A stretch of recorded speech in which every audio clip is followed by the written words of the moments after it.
வணக்கம். ஆகாஷ்வாணி புதுச்சேரி செய்திச் சுருக்கம் வாசிப்பவர் ஆதவன்.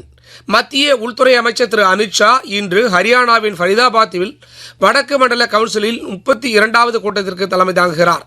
இக்கூட்டத்தில் வடக்கு மண்டலத்தின் உறுப்பு நாடுகள் மற்றும் யூனியன் பிரதேசங்கள் ஒன்றிணைந்து பிராந்திய மற்றும் தேசிய முக்கியத்துவம் வாய்ந்த பிரச்சனைகள் குறித்து விவாதிக்கப்பட உள்ளது.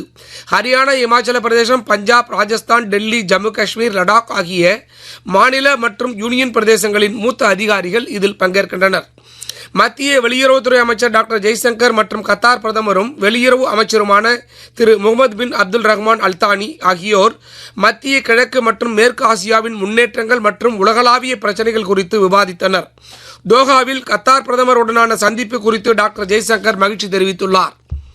மத்திய அறிவியல் மற்றும் தொழில்நுட்பத்துறை அமைச்சர் டாக்டர் ஜிதேந்திர சிங் ஜம்மு காஷ்மீரில் 924 கோடி ரூபாய் மதிப்பிலான சாலை திட்டங்களுக்கு அடிக்கல் நாட்டினார். உதம்பூர், கத்துவா, தோடா மக்களவைத் தொகுதியில் 87 கோடி ரூபாய் மதிப்பிலான முடிவுற்ற திட்டங்களையும் அவர் தொடங்கி வைத்தார். தென்மேற்கு வங்கக்கடலில் உருவாகியுள்ள குறைந்த காற்றழுத்த தாழ்வு நிலை காரணமாக புதுச்சேரி மற்றும் தமிழகத்தில் கனமழை பெய்யக்கூடும் என்று சென்னை வானிலை ஆய்வு மையம் எச்சரிக்கை விடுத்ததை அடுத்து தமிழகம் மற்றும் புதுச்சேரியில் தொடர்ந்து மழை பெய்து வருகிறது. இதனிடையே புதுச்சேரி மற்றும் காரைக்காலுக்கு ஆரஞ்சு எச்சரிக்கை விடுக்கப்பட்டுள்ளதால் புதுச்சேரி மற்றும் காரைக்கால் மாவட்டத்தில் உள்ள மீன்பிடி விசைப்படகு மற்றும் நாட்டுப்படகு மீனவர்கள் நேற்று முதல் மறு அறிவிப்பு வரும் வரை கடலுக்குள் செல்ல வேண்டாம் என்று மாவட்ட நிர்வாகம் சார்பாக அறிவுறுத்தப்பட்டுள்ளது. தென்னாப்பிரிக்காவுக்கு எதிரான முதல் டெஸ்ட் கிரிக்கெட் போட்டியில் இந்தியா 93 ரன்கள் வித்தியாசத்தில் தோல்வியடைந்தது.